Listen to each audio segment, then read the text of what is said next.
Salut apprentis, critique et analyse du 4e épisode de la série Star Wars Visions.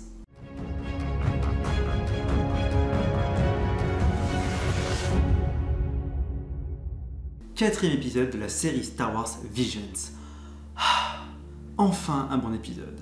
Le titre de l'épisode est The Village Bride, soit la mariée du village en français. Cet épisode est un régal au niveau de l'attention aux détails de l'histoire. L'épisode est produit par Kinema Citrus. Sans connaître les autres animes produits par ce studio, je pense que Disney n'a pas trop lâché d'argent dans la série Visions. Graphiquement, certains éléments sont assez détaillés, notamment lorsqu'ils sont prêts, comme les personnages, les armes, les vaisseaux, etc. Par contre, les personnages de loin, la végétation, les rochers sont dessinés sommairement.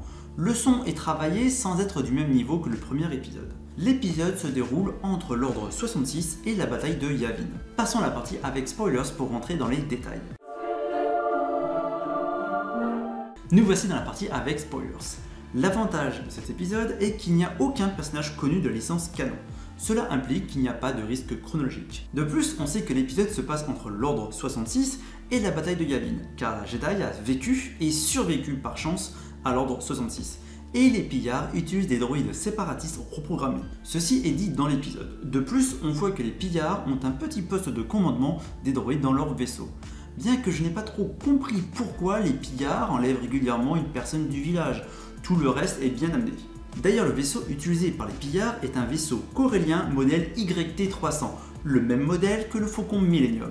Il faut savoir que pour ce modèle, il n'y a pas deux vaisseaux identiques, mais forcément il y a des points communs. Les droïdes reprogrammés, le modèle de vaisseau et l'utilisation de la force sont des détails montrant l'implication sérieuse du studio d'animation. L'univers et la cohérence de Star Wars sont respectés avec des petits détails sympas. Il y a bien sûr des phrases déjà entendues dans les autres œuvres Star Wars qui en font écho justement.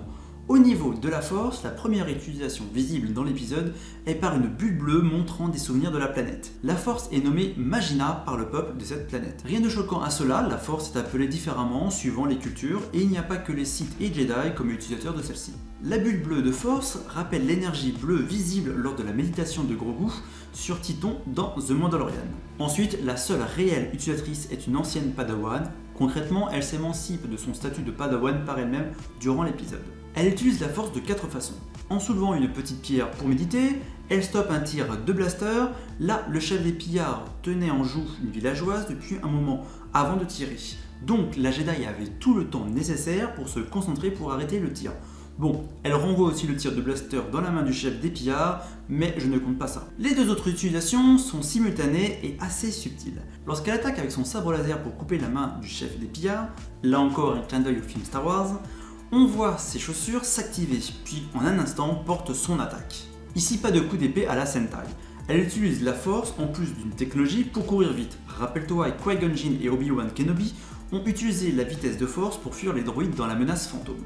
Elle a très certainement utilisé la force pour perturber les sens de ses adversaires pour les empêcher de réagir, surtout leur chef. C'est un pouvoir vu à plusieurs reprises dans l'univers légende. Donc pas de pouvoir grandiloquent, que des pouvoirs accessibles à des padawans. Certains n'aimeront peut-être pas l'histoire de cet épisode, mais tout n'est pas que guerre dans Star Wars, contrairement au nom de la licence. Je vais finir cette review par le moment qui m'a fait frissonner de plaisir. Quel plaisir, même si ce n'est pas du bon côté de la force, de l'entendre prononcer la phrase « Je suis une Jedi » en allumant son sabre laser. Le sabre laser a légèrement une forme de katana, et sincèrement, il me semble parfaitement intégré à l'univers Star Wars. J'espère que les prochains épisodes seront au moins de cette qualité, même si malheureusement, ce studio d'animation n'a pas produit d'autres épisodes. Abonne-toi, mets un commentaire, un pouce bleu et partage la vidéo.